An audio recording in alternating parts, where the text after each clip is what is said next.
Assalamu alaikum warahmatullahi wabarakatuh.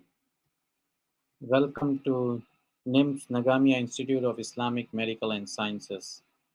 I would thank at this point all of you who are able to join this webinar on scientific benefits of Salah by Dr. Ibrahim Sayyed.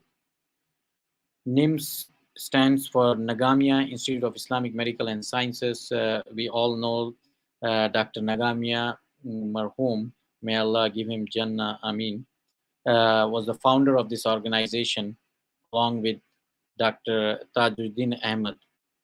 Inshallah, at this point, we will start our scientific benefits of Salah with Quran recitation by Hafiz Muhammad Uzair Abdullah, son of Dr. Danish Ahmed, who they live in Chicago. He's sophomore student, he's Hafiz, and right now he's in Alimia program at Darus Salam Institute. So I would ask Hafiz Muhammad Uzair Abdullah to recite few verses of Quran for us. السلام عليكم ورحمة الله. وعليكم السلام. أعوذ بالله من الشيطان الرجيم. بسم الله الرحمن الرحيم.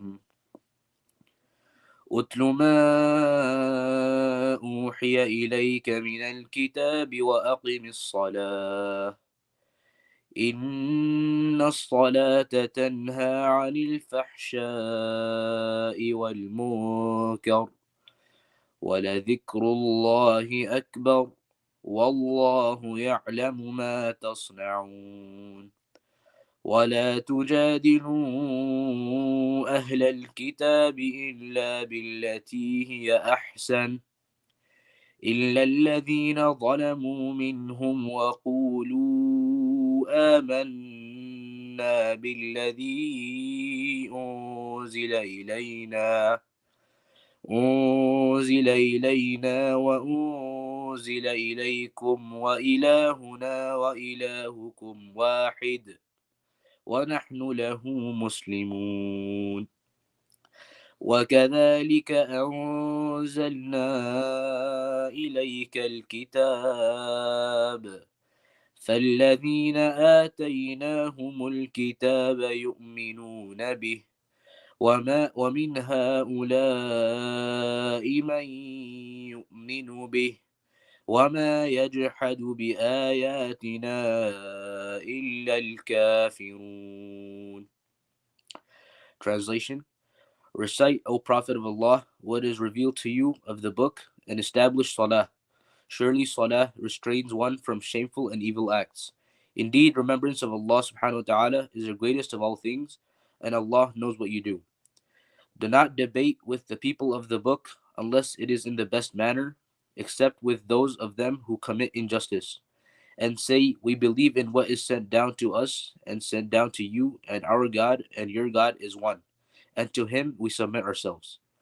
And thus we have sent you the book, so those to whom we have given the book believe in it. And from these there are ones who believe in it, and no one rejects our verses except the infidels. Sadaqallahu al-Azim. Jazakallah, Dr. Muhammad Uzair Hafiz. I wanted to let everyone know that Hafiz Uzair got ready in like just 30 minutes. Alhamdulillah, mashallah, you have a beautiful voice, and may Allah complete quickly your Alamia program, and you continue to benefit the mankind. I mean, so with that said, I'm going to the next next thing here is Dr. Tajuddin Ahmed. He's cardiologist, one of the co-founders or founding members of Nagamia Institute of Islamic Medicine and Sciences. So everybody knows Dr. Tajuddin, but for new folks who joined, he was a founding member of IMANA, which is Islamic Medical Association of North America, and in 1967 in Columbus, Ohio. And he was first to join NIMS as a member and treasurer of both NIMS, formerly called as Triple IM. He's a past president of Imana. He's member of Founders Committee of ISNA from its inception.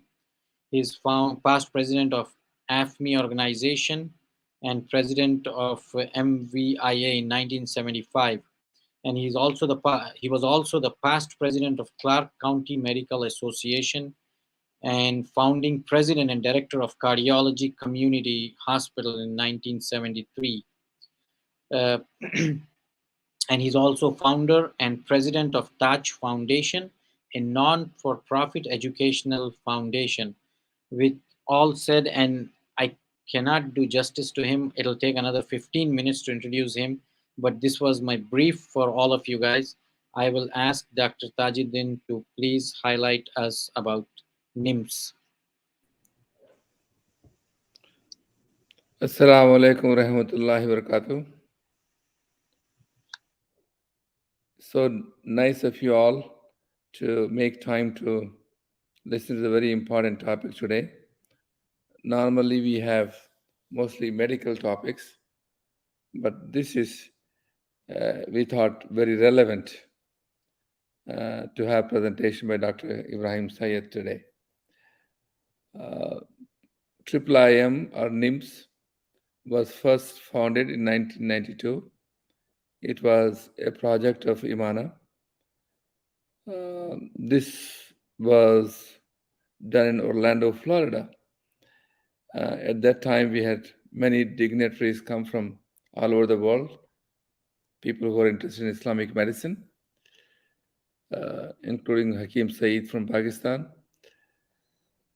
The mission that was given to us was not only to compile all the past work done in Islamic era, in the golden era of Islam, and do translations of the original books written in Arabic, which was done.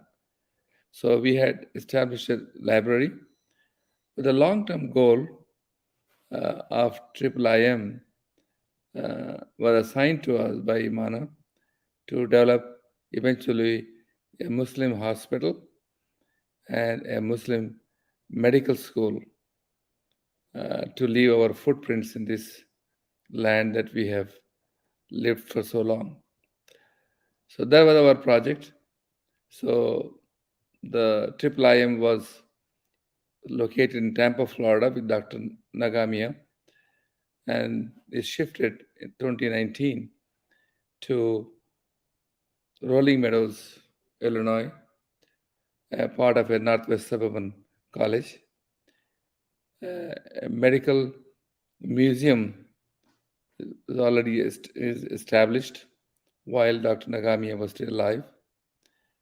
But before his demise, a volunteer and a donor came across brother Naeem Dam, who donated 75 very old antique Qurans. That was his lifelong collection. Then we started building the Quran Museum, which is on its way. Sister Alia is in charge of this institution. The plan is to have a grand opening of this Quran Museum on June 11th, 2022.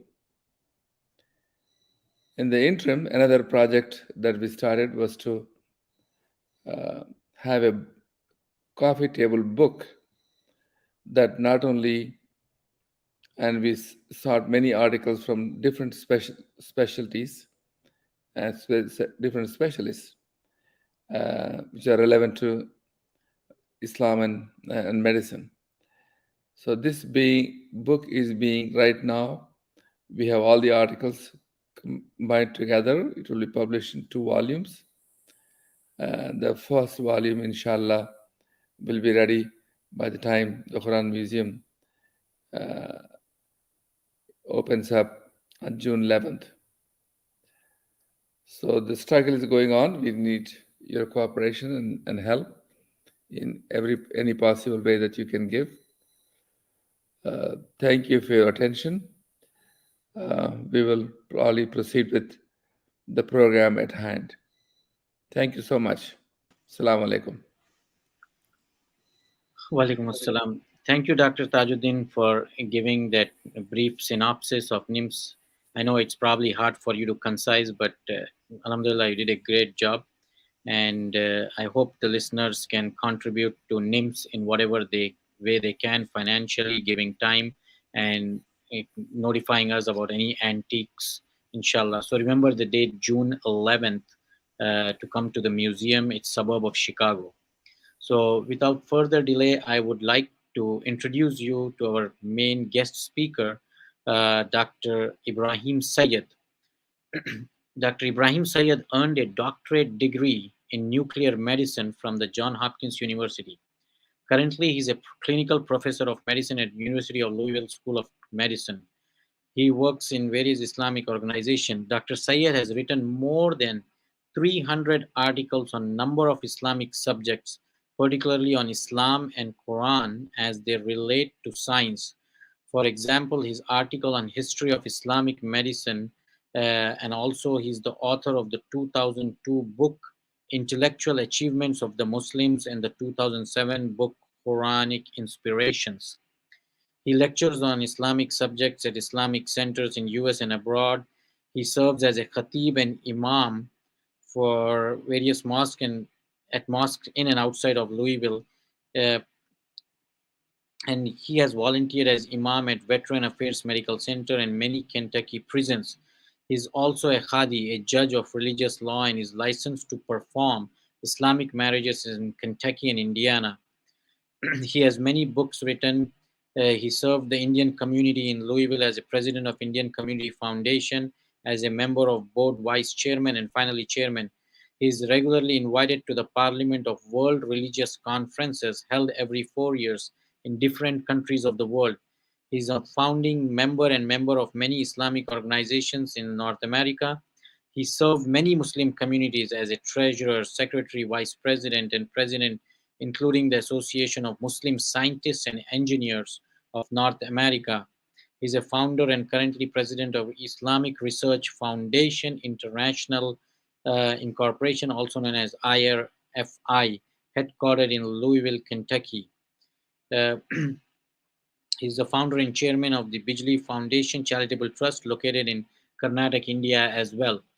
Without further delay, and I know I didn't do justice, there are a lot of things to talk highly about Dr. Sayed, but in the interest of time, I will ask Dr. Sayed to take the podium and enlighten us with the scientific benefits of Salah.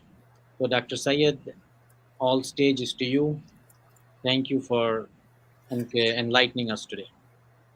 Assalamu alaikum wa rahmatullahi wa barakatuh. Bismillahir Rahmanir Rahim. I'll start with some questions. Has anyone entered Jannah without performing a single salah? And also, whole earth is a masjid. Is this statement in the Quran or it is in the Hadith? What are the 5 places where salah cannot be performed or it is prohibited? What is the definition of salah? One of the Sahabi entered Jannah without offering a single salah. So the answer is this Sahabi is known as Sayyidina Amr ibn Thabit ibn Uqaysh al-Ashhali. His title was Husayrim. This Sahabi had accepted Islam when the Battle of Uhud had begun and was martyred. When Rasulullah was made aware of this, he remarked, "Indeed, he is from the inhabitants of Jannah." The above narration has been classified as authentic by Imam Hakim, rahimahullah, Hafiz Dhahabi, rahimahullah, and concurs with this verdict. So it is classified as sound. So the companion that will go to heaven without ever praying, has now just mentioned, the whole world is your mask. This is from the Hadith. The Messenger of Allah, peace and blessings be upon him, said, "The entire earth has been made a place of prayer, except for the graveyards and the Latin." So this is forbidden to perform salah. So critical thinking is to ask questions such as what is salah, where to perform salah, places where offering salah is prohibited, and that is graveyards, dunghills, slaughterhouses, middle of the roads, resting places of the camels near watering holes, bathrooms, the places of najas or impurity, and on the roof of the house of Allah. And number three, when to perform the salat, how to perform salat, which way is the direction of the qibla, and why to perform the salah.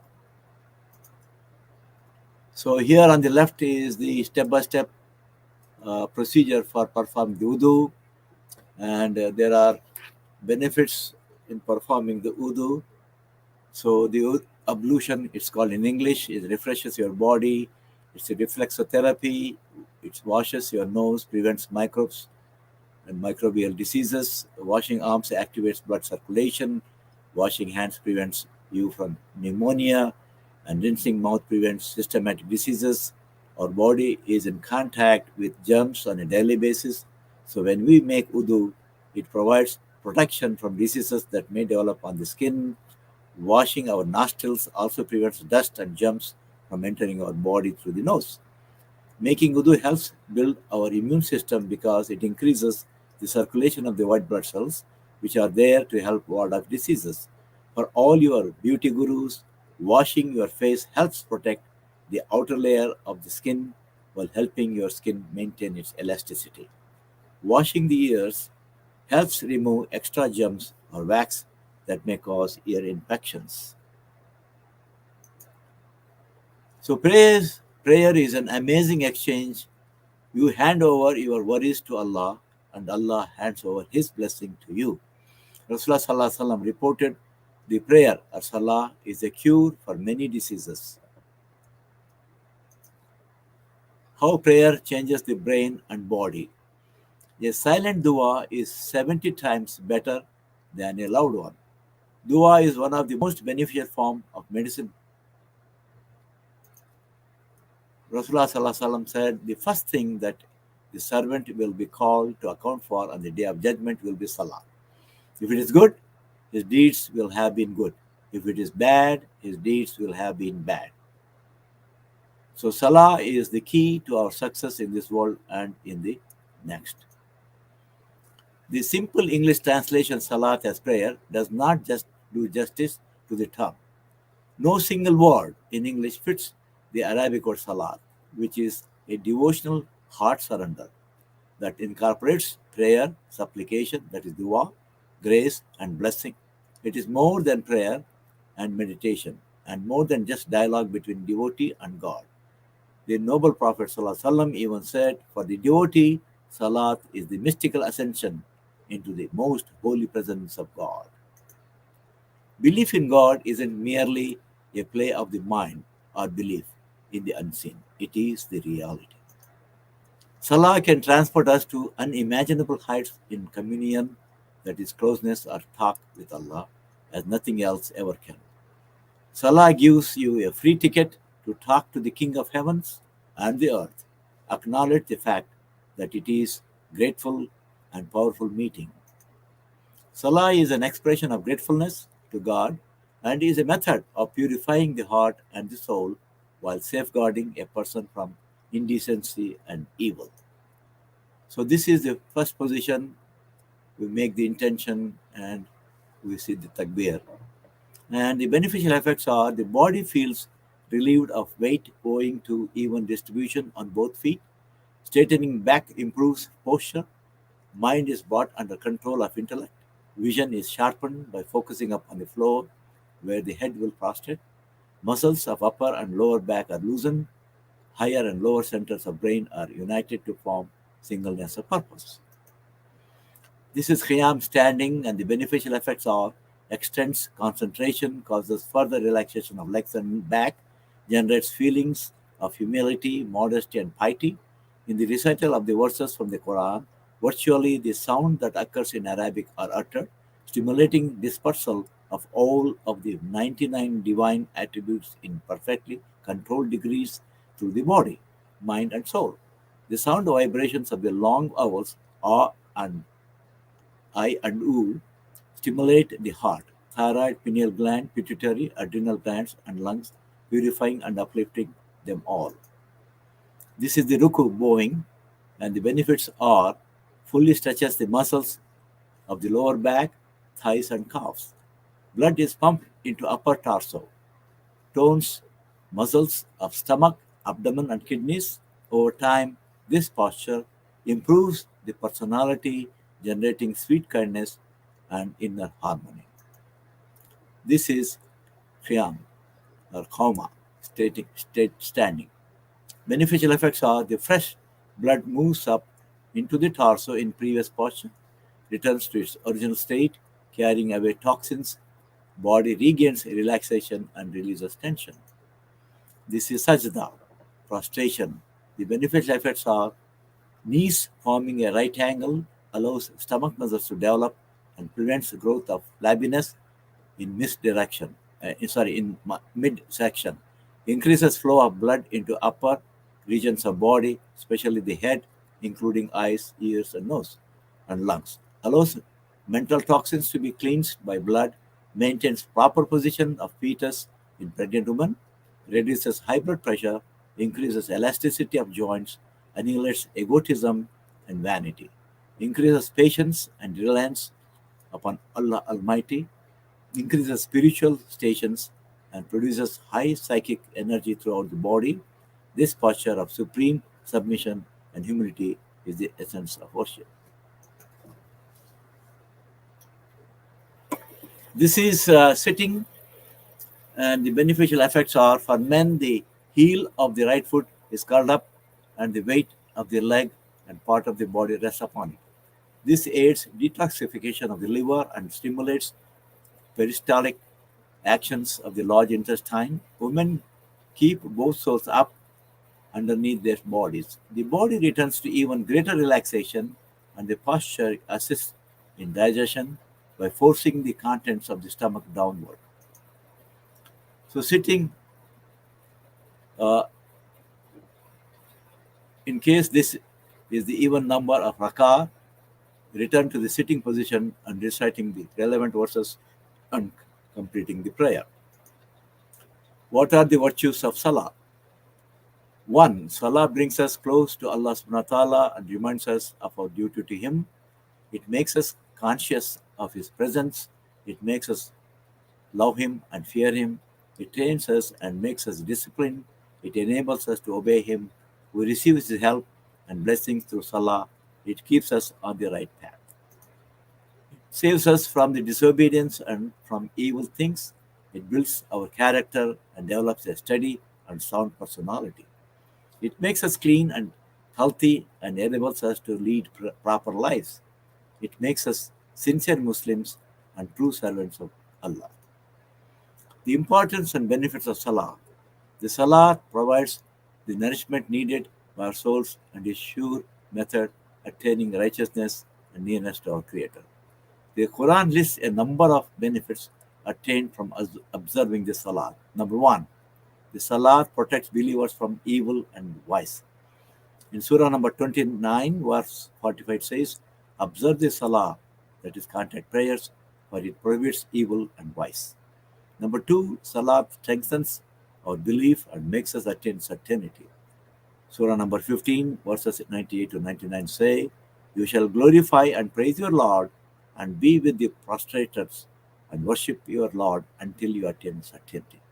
Number 3, Salah along with charity is the best investment in the hereafter. So Surah number 35, verse number 29-30 says Salah along with charity is the best investment in the hereafter. So the verse reads, surely those who recite the book of God, observe the contact prayers, and are charitable both discreetly and openly can hope for an investment that never loses. He will recompense them generously and will multiply his blessings upon them. He is forgiving and appreciating. So, Salah is a method of direct contact for us uh, with Allah subhanahu wa ta'ala, our creator. It can become something very personal. Salah can transport us to unimaginable heights in communion, that is closeness or talk with Allah subhanahu wa ta'ala as nothing else ever can. A proper approach to Salah can help us attain contentment and peace of mind, very necessary for us to maintain our sense of balance in the world we live in today. The importance and benefits of Salah. If you want to talk to Allah, make Salah. And if you want Allah to talk to you, recite the Quran. So Salah can be likened to an emergency hotline that you can pick up at any time. Salah is a relief from your problems and an ease of your distress. It is means of calming you, relaxing you, reassuring you. It is a way for you to seek Allah's help in a matter, whether it is as significant as a battle or as insignificant as cooking a meal or removing a stain from a piece of clothing. It is a means of seeking Allah's guidance and advice on a matter. So, how to develop khushu or devotion in Salah? So, the steps are given on the left hand column, and on the right hand it says, know that you have experienced uh, a percentage of khushu when you can only hear the words which you are uttering to our Lord and nothing else. When external noises are muted, when every single worry in your heart ceases to exist, when the beauty of Allah's mercy and the magnanimity of talking to Him fills your heart with awe, so much so that you don't want to complete your prayer and let the beautiful meeting end. When your limbs get soaked in numbness, when you feel sad that your meeting one-on-one conversation with Allah subhanahu wa ta'ala is coming to an end during the first rakah. And when you cry without feeling embarrassed that someone might see you, making you yearn for the next salah, and also praying in a calm and unhurried manner is one of the most important aspects of khushu. So the physical benefits of Salah are regular exercise reduces cholesterol in the body. Cholesterol causes heart failure, strokes, diabetes, and many other ailments. It is known fact that people in professions where exercise is required have less amount of cholesterol in their bodies. Salat is an excellent form of exercise to prevent indigestion. In the morning when stomach is empty, a Muslim is required to offer fewer number of rakat, whereas in the evening after the dinner, we offer an extra number of rakat. By offering takbir at the beginning of salat, we move hand, and the most important function of salat is sajda, where we touch the ground with our forehead. This posture increases fresh supply of blood to our brain. Needless to say, in certain forms of yoga, some adherents stand on their heads for the same purpose. Heart is the most important organ in the body. It supplies fresh blood to all body tissues. These body movements performed during Salah are an excellent source of exercise for our heart as well. According to a hadith of the noble prophet, there is an organ in the body when it is healthy, the whole body is healthy. A remarkable tissue in our body is cartilage. It is unique in being a living tissue with no direct blood supply. The only way it receives nutrients and oxygen is by movements of the joints. The pumping effect forces blood into the joint area, which would otherwise be bypassed. Those who sit at the terminals are in greater danger of ending up with the dead cartilage tissues that will be subsequently wear away. This will leave us with arthritis, painful joints, and paralysis. Bacteria and viruses find safe haven in joints for this reason, as no blood cells can get at them, and in most cases, neither can antibodies. Salat, therefore, has many orthopedic benefits for all Muslims. Next time you offer Salat, thank Almighty Allah that He made you a Muslim. Indeed, there is sure there is a sure in Salah. So there is no reason or excuse to leave the Salah. So there is a very severe penalty for leaving Salah. If you are sick and you don't fast, there is no penalty. If you are poor and you have no money to give zakat, there is no penalty. If you cannot afford to go to Hajj, there is no penalty. But for leaving Salah, there is a very high penalty, which is hellfire. So, what science says about namaz or salat? When you start preparation for wudu, science tells us that our parts of the body that are far from our heart are more at risk of disease than the part which are nearer to our heart.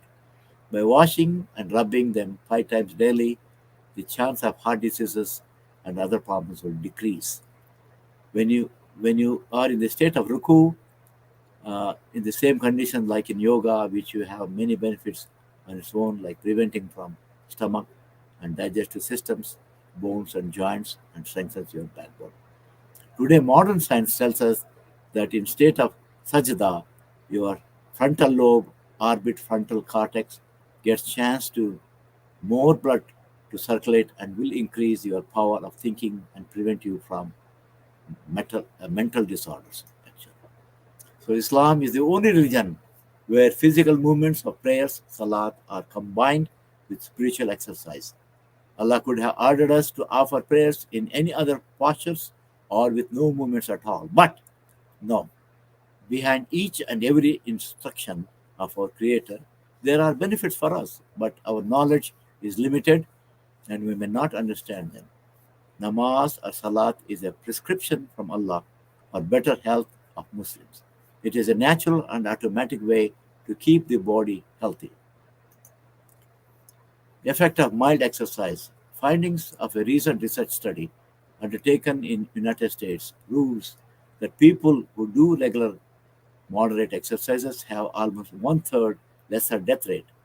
The salient features of the study are 17,000 Harvard alumni who entered college between 1916 and 1950 participated in studies. Strong evidence was found that only moderate aerobic exercise, equivalent to jogging about 3 miles a day, promotes good health and may actually add years to your life. Men who expected Men who expended about 2,000 calories of exercise on a weekly basis, equal to a daily 30-minute walk, run, cycle, swim, etc., had one quarter to one third lower death rates than classmates who did little or no exercise. Namaz is also a form of mild exercise. It involves movements of all body parts and some such unusual movements that we normally don't make during routine course of the day. Done 5 times daily at regular intervals, it helps to maintain the body around the clock without causing any strain or tiredness. Regularity is the key. The benefits are number one, spiritual, number two, religious, that is sawab, number three, social, number four, economical, number five, psychological, number six, physical. So the cortisol level, which is the stress hormone, this is how it is. At 8 a.m. is high and goes down at 8 p.m., then goes on increasing and is high in the morning again. The psychological benefits are ultimate satisfaction, that is peace of mind, mental relaxation, sense of self-control, reduced stress and tension, increased ability to concentrate, improved appearance, reduced depression and resistance to get upset, better sleep, increased mental alertness and comprehension, increased intelligence and learning ability, enhanced self-regard and esteem. Salah is one of the best stress busters and tension relievers. Uh, Salat is the perfect example on meditation where the performer thinks only and only about Allah. Meditation is defined as the uninterrupted flow of mind towards a particular object. The Salah provides the ultimate satisfaction and peace to the mind, thus saves you from many diseases and disorders. It enhances your concentration and reduces the level of depression. Salah helps develop positive milieu. social environment around the musalli, the one who performs the salah. The meditation promotes well-being. It enhances brain performance, improves sleep, decreases tension, headaches, promotes creative thinking, alleviates stress, lowers blood pressure, also irritable bowel syndrome, curtails anxiety and asthma, increases compassion, decreases likelihood of depression, minimizes chronic pain, lowers risk of heart attack or stroke, helps cancer recovery, release post-traumatic stress syndrome. Benefit of Jamaat continues. A social gathering in Jamaat, we meet our colleagues, fellow Muslims, a regular interaction with other members of the community, God-fearing and righteous people unite, friendly and caring atmosphere, suppresses introvert tendencies, get to know the community, neighborhood, companionship with like-minded people.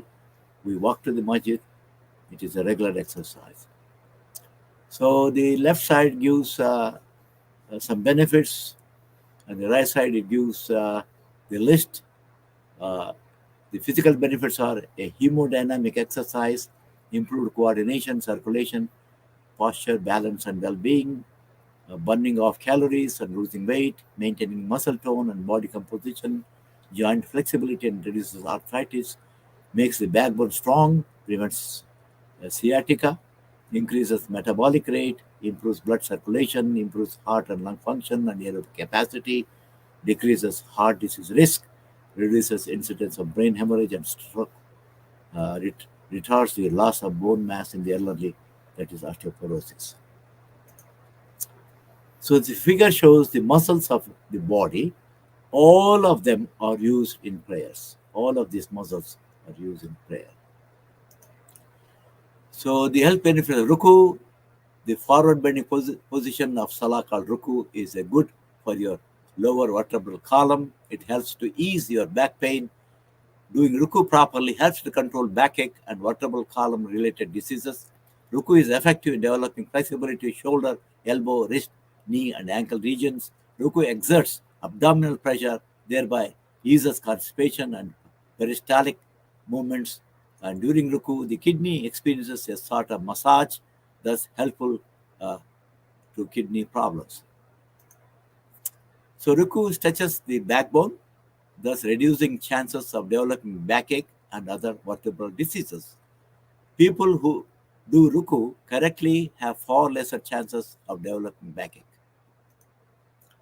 The kidneys, while properly bending with the back and elbows straight, there is a squeezing pressure, just like pressing a sponge to release water on the kidneys by the muscles of the back and abdominal wall that results in variation in blood flow, mechanical pressure on the excreta, forcing it into the ureters and bladder. On standing back, the pressure is suddenly relieved and the kidney assumes their normal blood flow. Thus, in the process of ruku, kidneys undergo a sort of massage. So, the sick person who cannot pray standing can sit and pray. If he cannot pray sitting, he can pray lying down, and one who cannot pray lying down may pray with his eyes. Salat has to be performed, or Muslims don't avoid the salah. Now, meditation in Arabic, it is called ta'ammul. 1 hour of meditation is more valuable than 70 years of obligatory worships. This is the hadith. And reading the Quran itself, which has been named the remembrance, al-dhikr, is one of the most powerful and rewarding forms of meditation. Meditation also consideration, musing, pondering, contemplation. The Sharia also supports meditation. It refers to inspection and introspection of one's nafs. That nafs means inner self, with certain forms of silent dhikr in an attempt to bring the nafs in line with injunctions and commands of Allah. During prayer, that is salat and dua, a Muslim is supposed to concentrate and meditate on God through reciting Quran, dhikr, remembering of God, and supplication dua. This meditation during these acts opens and strengthens a connection between God and the human being. One form of meditation is called tafakkur and refers to reflection upon the universe or pondering the creation of Allah. Contemplation is a form of meditation. Many people will contemplate by reading few lines of the uh, Quran or the Dua. So, how to become a mindful Muslim? So, Islamic meditation is a profound, forgotten tradition. Our righteous predecessors practiced several forms of meditation to enhance their acts of worship, prayer, and remembrance. So, Ibn al Khayyam has given 7 techniques here. Also, you can read here 1, 2, 3, 4, 5, 6, 7. Imam Al Ghazali has given 4 daily spiritual mindfulness practices. Number 1 is dua, number 2 is dhikr, number 3 is khirat, recitation of the Quran, number 5 is fikr or contemplation. Fikr. So, meditation effects on the body. So, modern science has a lot of uncovered many benefits. So, on the brain, meditation increases gray matter, cortical thickness, and gyrification, leading to our neurons plasticity, which is defined as the ability of the brain to positively change structurally and functionally. On the heart, regular meditation significantly reduces blood pressure and stress on the heart by stimulating the formation of nitric oxide, which causes blood vessels to dilate, thus increasing blood flow throughout the body. The telomerase, these are on the chromosomes, and the larger chromosomes, the longer chromosomes means longer life, and the mediators have increased telomerase activity, that is meditators, which translates into longer and stronger telomerase. The genes. Meditation suppresses over 1,000 stress-related genes linked to conditions such as inflammation, high blood pressure, uh, again inflammation, asthma, diabetes, Alzheimer's, chronic pain, and accelerated aging. You mean meditation bolsters the immune system? Sorry.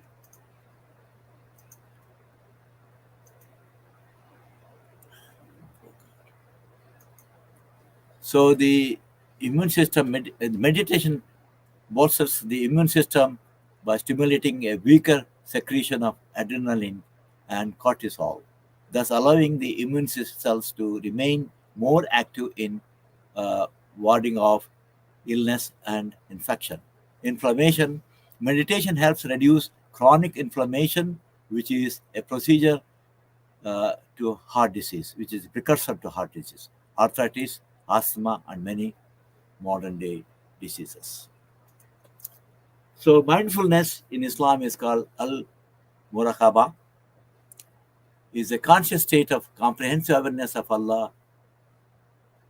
And Islam's version of mindfulness is khushu, particularly khushu with respect to the daily prayers. The foundation of al khushu is soft heartedness, tranquil, humble, subservient, and yearning. Khushu means concentration and humility in worship, particularly prayers, while wholeheartedly fighting away any distractions. That was wasa. Okay, let's go to next one. So we have some du'as here. Allah never rejects our du'as. He just answers them in different ways for us. So if you give thanks, Allah says, I will give you more. So Allah always has 3 replies to our prayers. Allah says yes. Allah number 2 says yes, but not now. And number 3, I have a better plan for you. So these are the benefits of dua. Verily, the prayer keeps one from the great sins and evil deeds. So, however, amongst our community of Musallin, those who perform Salah, who find some hazy actions that need to be brought back into focus. Some do not concentrate on what they are saying. Some speed when they pray. Some wander their gaze during the Salah. The number of rakat performed is constantly forgotten. For some, dunya hugs their hearts during Salah and clouds their minds. Sometimes, before the Imam says Allahu Akbar, some in the congregation are already in the next prostration. It is the believers who are successful, those who are humble in prayer. Salat will restrain the devotee from great sins and evil deeds. On the other hand, we observe people involved in shameful acts and unjust deeds, though they may be regular musallis or namazis for years. The claim of the Quran cannot be false. So they, in fact, did not offer salat in the prescribed manner. It is high time that camps of teaching salat with khushu be organized. Alas, all our books of salat procedures, salat taught to the children by elders in their homes, and even salat taught by mullahs in madrasas is comprised of recitation and raqs or postures only, that is, rituals. There is no khushu, and hence it is neither providing peace of mind nor restraining from unjust deeds. In Islamic term, salat is the archetype of standard prime communion with God. So the most corrupt country in the world will miss this. So Muslims are the most devoted, passionate, enthusiastic believers in the world. So you can see how the Muslims pray. What are the possible sites they can pray? On the road, underground, underwater. It's also underwater. This is in a mountain valley. This is also in a public road. This is also a public road. This is on footpath. This is glaciers. This is a street. This is Machu Picchu. This mountain top, Taj Mahal, Jerusalem. Then on the road, highway, and street. Health benefits of Salah. Salah is one of the most important means of health, happiness, and harmony. Offering regular Salah keeps one fit and healthy by burning extra calories, thereby losing weight. Salah is one of the effective ways for weight loss as well as to control obesity. Salah stretches your muscles and helps to provide toned body. It is good to overcome arthritis, as Salah is good to enhance flexibility of the body and reduce stiffness. Salah is a good source of balance, anabolic and catabolic biochemical processes of the body. Salah is good for heart, brain, above all for the entire body. Standing postures in Salah Qiyam ensures proper blood flow to the lower portion of the body. It is also good in strengthening the leg muscles. Sajda, closeness to Allah. Sajda is a physical action which gets the soul of a servant closer to Allah subhanahu wa ta'ala, the Almighty. Perform the sajda and get closer to me. The closest one can get to Allah is when he or she is in sajda. Allah himself says, perform the sajda and get closer to me. So sujood, if you know how powerful the sujood is, you would never lift your head off the ground. Benefits sujood for thinking the Creator, for preventing a crisis, for healing diseases or eliminating problem. A Muslim prostrates makes sujood to Allah. A Muslim thanks Allah daily and regularly. A Muslim's method of thanks and appreciations could be the minimum saying verbally, Subhan Rabbi al-Allah, praise to be Allah, or the maxim that is prostrating to Allah. During the prostration, a person glorifies Allah, exalts Him, praises Him, and surrenders to Him. Prostration is to Allah subhanahu wa ta'ala alone. No prostration is to be performed in front of any king, royal highness, president of a country, or any other leader. Those individuals should also make sujood to Allah alone, and they should not allow anyone to bow to them or to prostrate to them. The medical science proves that long sajda will help us to have no problem in the heart, increases our eyesight, and the brain works, and also improves our facial beauty. Ruku with straight legs, it helps in the knee joints, and straight and standing after ruku makes our back pain go away. Back pain. Sajda is a good for digestion, keeps your spine erect, and sajda is very beneficial in the proper function of brain, lungs, body muscles, joints, and the entire vertebral column. Sajda helps to maintain smooth blood flow to the brain region and also stimulates the master glands, the pituitary gland, as well as the pineal gland. Sajda reduces the chances of brain hemorrhage and headache due to smooth blood flow to the head region. While performing sajda, the toes are experiencing acupressure, which is good for better health of the body, especially the no body pains. So the Prophet ﷺ said, I have been ordered to prostrate on 7 bones on the forehead, and he indicated by moving his hands around the nose, the hands, the knees, and the toes, and not to tuck up the garments and hair. So sajda has positive effects on brain, lungs, muscles, various joints, and backbone, that is the vertebral column. Sajda has a great psychological advantage. It gives relief to the person concerned as life is full of worries, and in this position he gets at least a transient refuge from the agonizing problems. A person suffering from a depression or stress is reduced in all levels through sujood.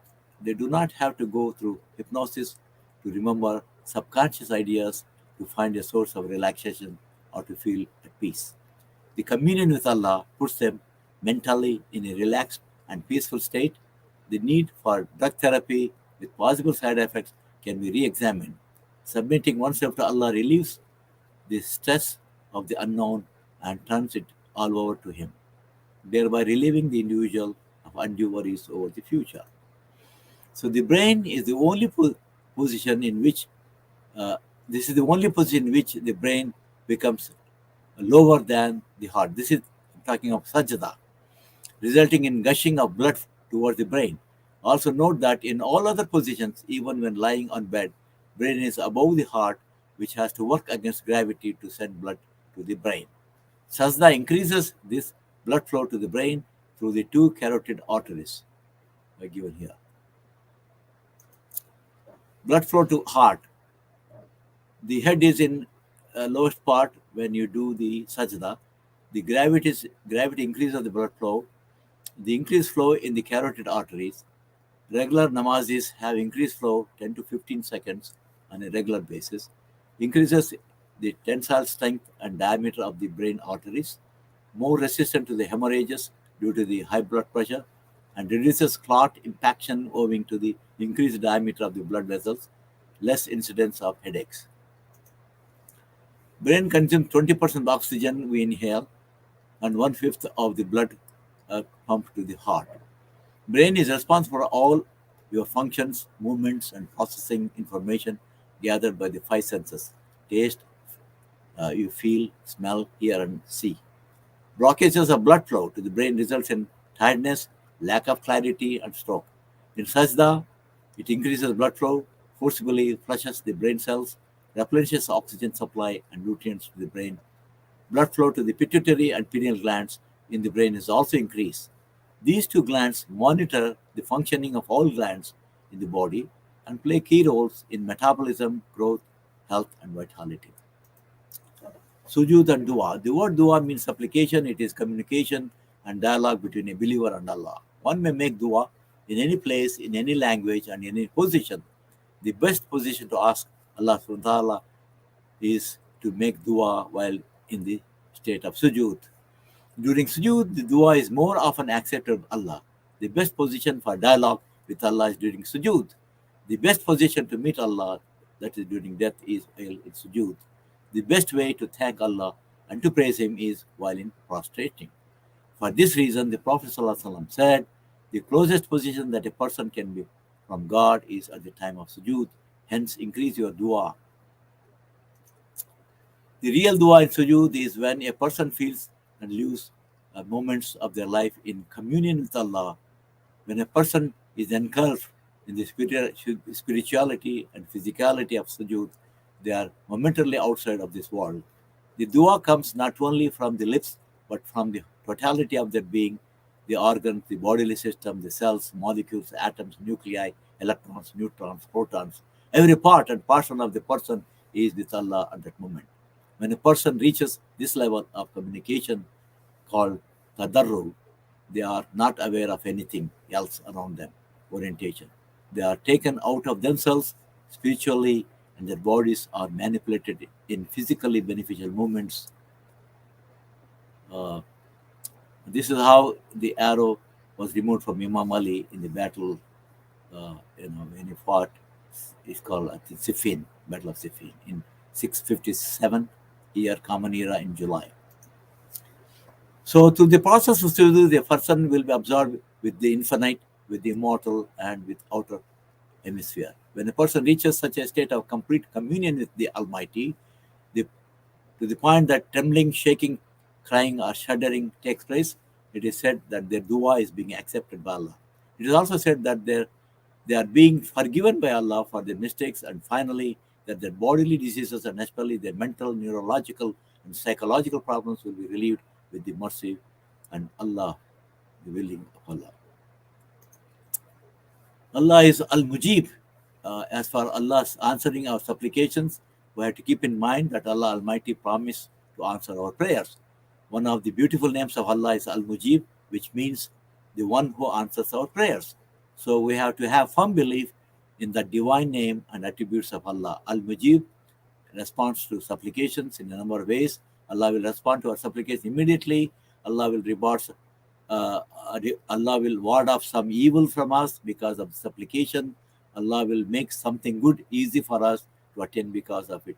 Allah will save it with Him until the day of resurrection. So now the backache, backbone, the unique position of sajda also has positive effects upon the back muscles. And while going into sajda and getting up from it, the back muscle contract actively and they become stronger. So a regular namazi usually don't have backache. Sajda, it affects many joints. Here the back and knees and the wrist, the toes, so on and so forth. So another important thing is called grounding or earthing. When you do sajda, your electrical charges will be grounded. So this is very important. It gives an example here with the difference between a man running with bare feet and a man running with the shoes. And the effect here of the blood cells, you see. So clotting and no clotting. So here is the grounding, the latest medical research on grounding.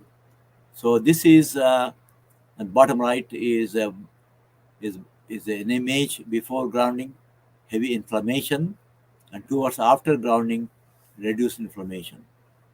So it is very important that we do the grounding by using the position of sajda. So earthing, the ultimate antioxidant also. I think an article written by Dr. Fatih Nina, Chief for Orthopedic Surgery, Dr. Fakri and Al-Raji Hospital, Saudi Arabia, in 2013. So earthing, how earthing reduces stress, it reduces cortisol levels. Also about negative ions, they are good for us who feel good when you inhale negative ions. The nervous system, a double-blind study showed earthing activates the parasympathetic nervous system to enhance relaxation. People are exposed to many electrostatic charges from the atmosphere.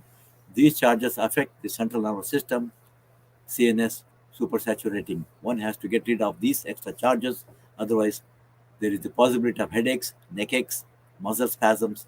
The use of antidepressants, tranquilizers, and other mood-altering drugs could be reduced or eliminated with the practice of sujood. The best way to rid oneself of these extra electrostatic charges is by discharging from the body. The best way is to do this sajda, that is the grounding. So sajda has beneficial medical properties. The action of putting the forehead, nose, hands, knees, and toes all in contact with the ground at the same time during sujood will result in a calm feeling resulting from dissipation of electrostatic charges from the brain in the central nervous system to the ground.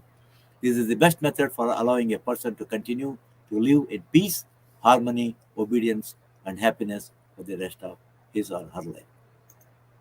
I think I'll stop here, and we'll have some time for question and answers. We'll have part two sometime later, maybe next month or in April. Jazakallah khair. وإياكم. Thank you, Dr. Ibrahim Sayed. That was a very excellent presentation. It was a lot of information covered. It's totally not justice to you, but Yes. you did a great job. And I agree with you. We need more in the coming months about it. So Dr. Tajuddin is a cardiologist here. Just a point here that the stress cardiomyopathy or Takotsubo cardiomyopathy, it can be prevented by just following the Salah as prescribed from a young age, based on your points. And the cartilage, no blood supply, the movements of joints during Salah, they all will help, as you pointed out. My one of the questions here or comments at the same time was the khushu, which you mentioned, and we know you had to rush through. The other important point I wanted to ask you your opinion is, what age do you want the kids to start? What is the advice to the young parents here? And you can throw some light on for us. I think usually they say age 7.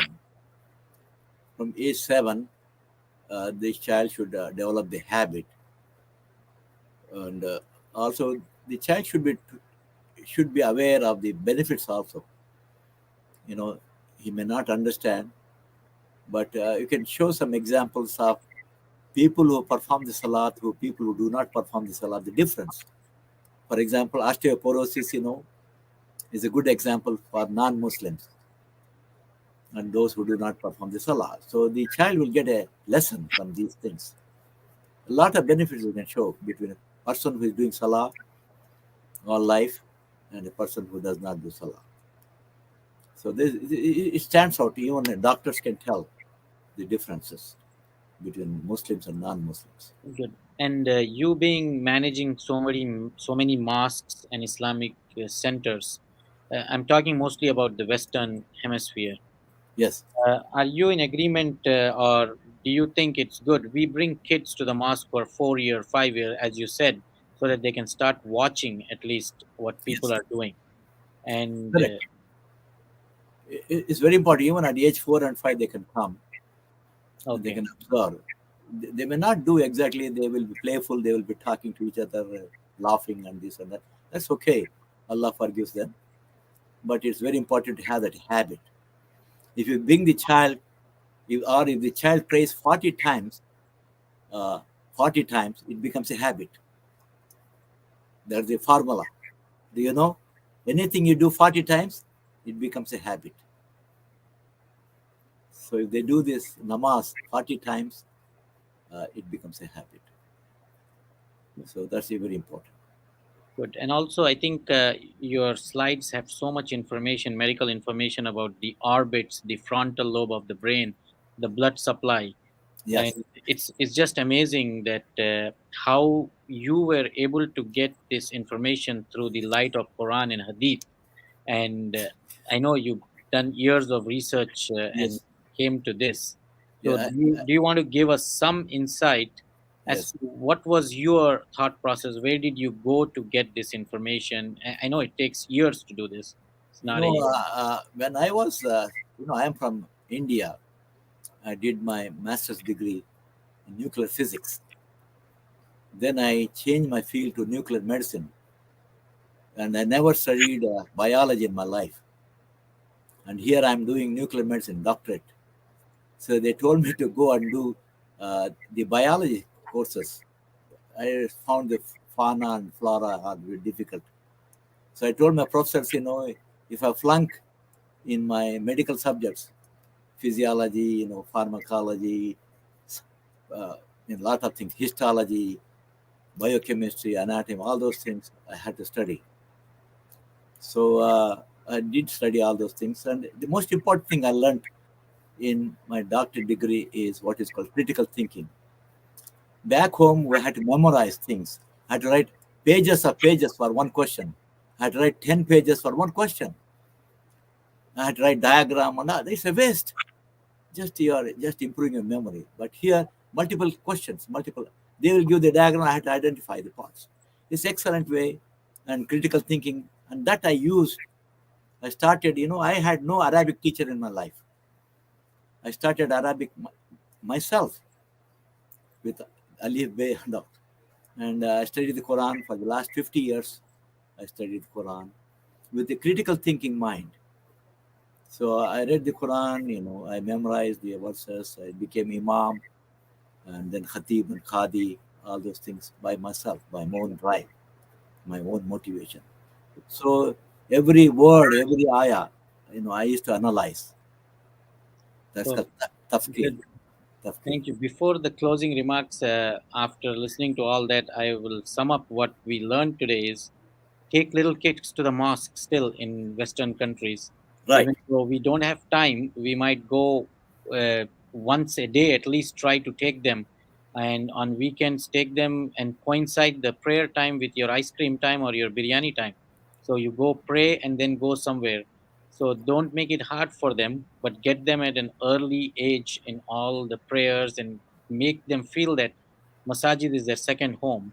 This brings to the point that Jazakallah to all the seniors who migrated from different part of the world and established mosques here few years ago that had led us, the new generation, to use the mosque and to sujood, as you were saying, and the benefits of all that. We all know in a generic way that, oh, namaz is good, but today you made things very clear and open to us. Thank you all.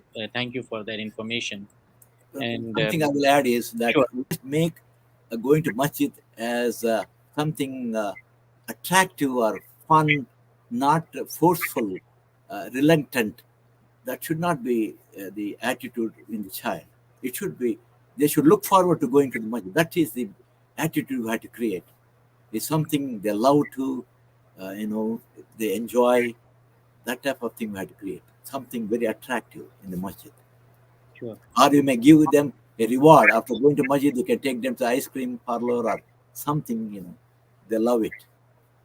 Yep. So some incentive we have to have. Yep, Jazakallah. And I'm looking at any more questions. No, so in the interest of time, I would like to thank NIMS organization. I'm one Yes. of the board members. My name is Dr. Muhammad Ismail Shakib. I'm practicing nephrologist in Chicago area, and I'm connected with Chicago Muslim Medical Alliance and ex-board member of DANA organization and Chicago ambassador for Imana. So, with all said, Alhamdulillah, thank you to Dr. Taj, Dr. Sayed, Alia, who is our backbone, who does all this behind the scenes, and other board members also always contributed to this. So, inshallah, we will conclude today, and I'll do dua for all of us that may Allah accept our efforts and accept our efforts and keep our future generation and the current generation on the right Yes. track. Yes. Inshallah, Ameen. Thank Amin. you. Amin. Amin. Jazakallah khair. Jazakallah. Jazakallah. Salam alaikum. Walaikum assalam. See Thank you you all inshallah. for attending. We'll see you in part 2. Inshallah, in few months.